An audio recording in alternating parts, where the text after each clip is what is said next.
Hey everybody, Jimmy Smith back. Sorry I was off last week. I was working for ProBox TV all week. I was on the road out in Central California calling boxing for them, so it's a really super busy week.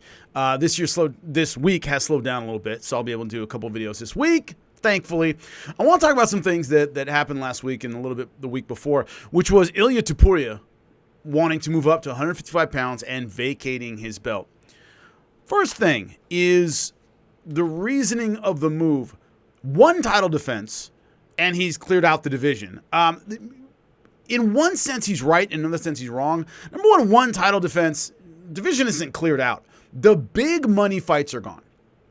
He could rematch with Alexander Volkanovski. Other than giving Volk hometown advantage and making this an Australia card for the UFC, that's not a main event that sells a ton of pay-per-views.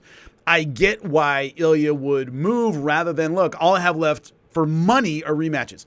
Movsar Evloev, right? Diego Lopez. Tough guys. Are they mega fights? No. Will he make a ton of money? No. Are they pay-per-view headliners where a lot of the contractual money comes in? No, they're not. They'd probably be co-mains.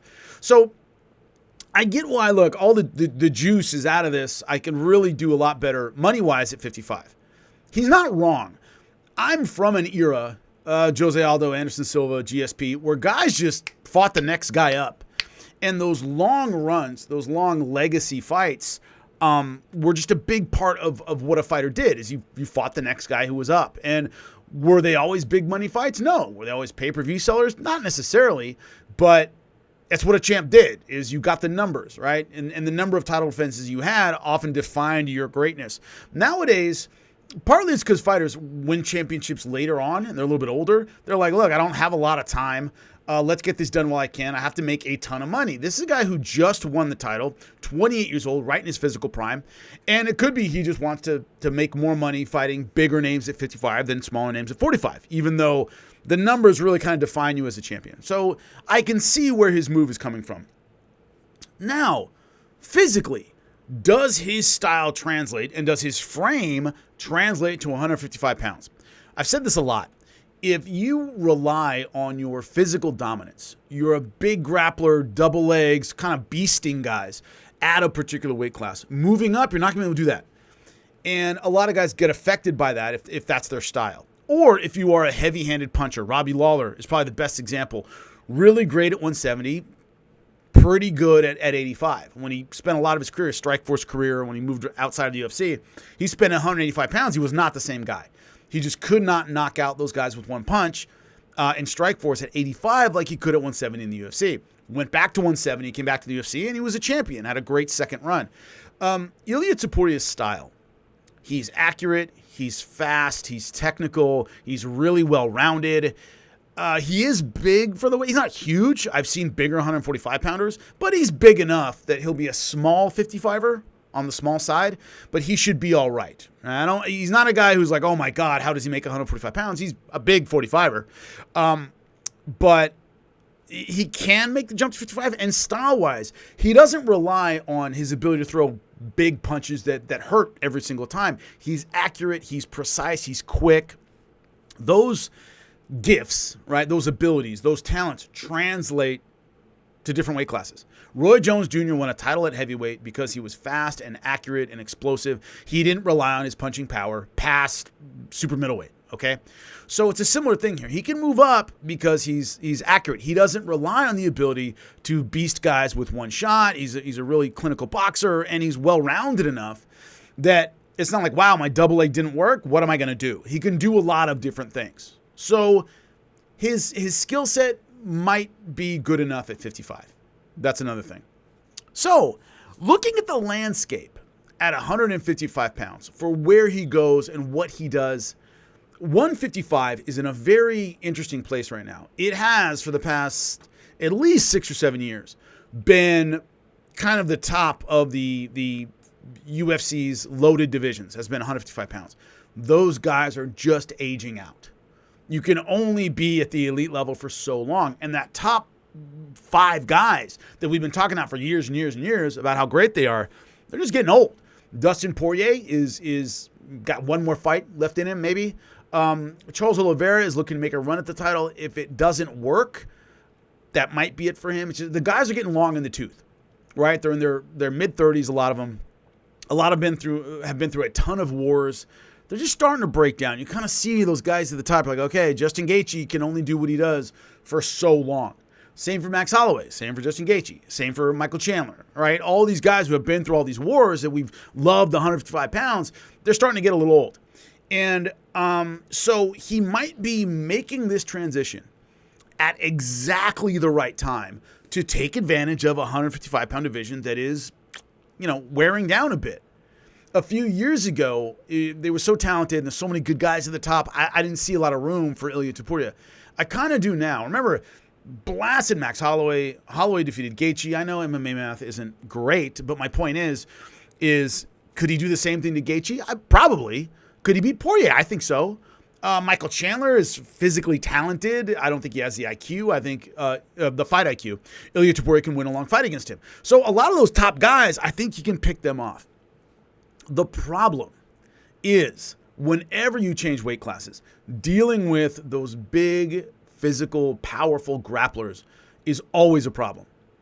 Right? They are, and by they, I mean essentially Islam, right?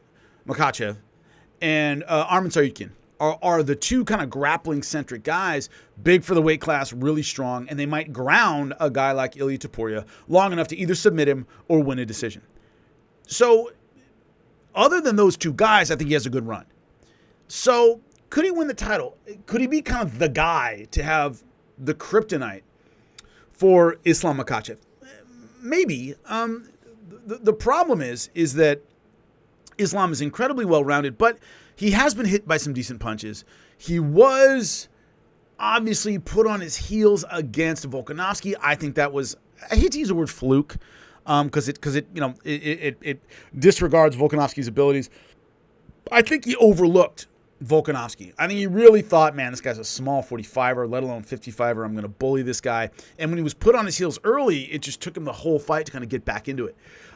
He's not going to make that mistake with Ilia Topuria. So also another thing is he's vacated the title. He's not coming up there with a belt saying, I'm going to be the double champ, which Dana has said he's just less enthusiastic about than he used to be. I believe what's happening is the UFC is seeing that certain divisions are kind of, it highlights the weaknesses of certain divisions, having double champs all the time. Also, double champs just can't defend their title. 2 titles. It's not possible.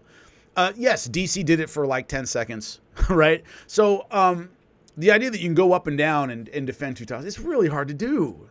Cut weight and then go back up. Remember, one of those titles was at heavyweight, so DC didn't have to make weight for one of them. Cutting weight to 45 and then, going to 55, that would be almost impossible to do. So I like what Ilia Topuria has done, which is vacate the title. So what he's done in vacating the title is you're saying I don't have to go straight to the top. It's not Islam or bust. I can work my way up. What would be the smart thing to do is put Ilia against one of the names I just mentioned. One of the top guys. I don't know exactly what the setup would be necessarily, like who doesn't have a fight coming and all this stuff. Keep him away from Arman Tsarukyan and Islam Makhachev until the title shot, right? Until a title fight with Islam, or maybe Charles Oliveira, if it's Charles Oliveira. Keep him away from those grapplers. Put him against one of the striking guys. Be it Dustin Poirier, Justin Gaethje. I don't think he's going to get a rematch with Max Holloway, but even Rafael Fiziev, one of those guys at the top who's striking-centric, who will make Ilia, I wouldn't say look good. I don't think it's a gimme that he beats any of those guys, but it's stylistically the kind of fight that works well for him. Give him one of those strikers, have one of those barn burner fights. He, for sake of argument, wins. Then you put him up against, the grappling destruction that is Islam Makhachev. And looking good or bad, at least he gets a title shot. And we'll see. And you maximize that fighter.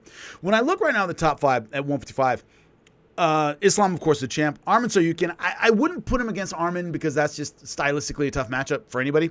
2 is Charles Oliveira. Now, Charles does have great grappling. He's a fantastic submission specialist.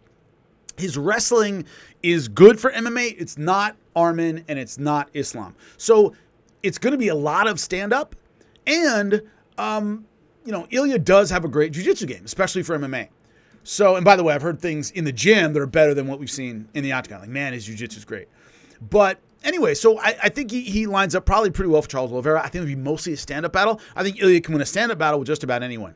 3 is Justin Gaethje. That would be a barn burner of a fight. I would give Ilia the edge in that one. Dustin Poirier at number 4. He's looking for one more before he rides off into the sunset. It probably wouldn't be Ilia, but hey, if you give him enough money, once again, I think that's a winnable fight for Ilia. He already beat number 5 Max Holloway, number 6 Dan Hooker, who just, by the way, dropped out of the Justin Gaethje fight, I believe, with an injury. 7's Michael Chandler. Michael Chandler's already in a showdown with Paddy Pimblett. And number 8 is Mateusz Gamrot, another grappler that you kind of keep him away from. So I think anybody in that top 8 outside of Arman Tsarukyan is a good matchup for him. He can look really dominant and then get that title shot. And you have, man, the best 45er against 55. Can he win the title? Blah, blah, blah, blah, blah. It's going to be interesting to see how he looks against one of those top 8 guys because they're all very, very tough. But style-wise, I think Ilia's in the right spot. Those guys are the right age where he can catch him, 28 versus 35. And he's going to be a little bit quicker. I think he's positioned in a very good place to make a run at 155 pounds. As things develop, I'll be back and talking about it. Let me know what you think in the comments section. Appreciate you all. Glad to be back. I'll talk to you soon. Bye.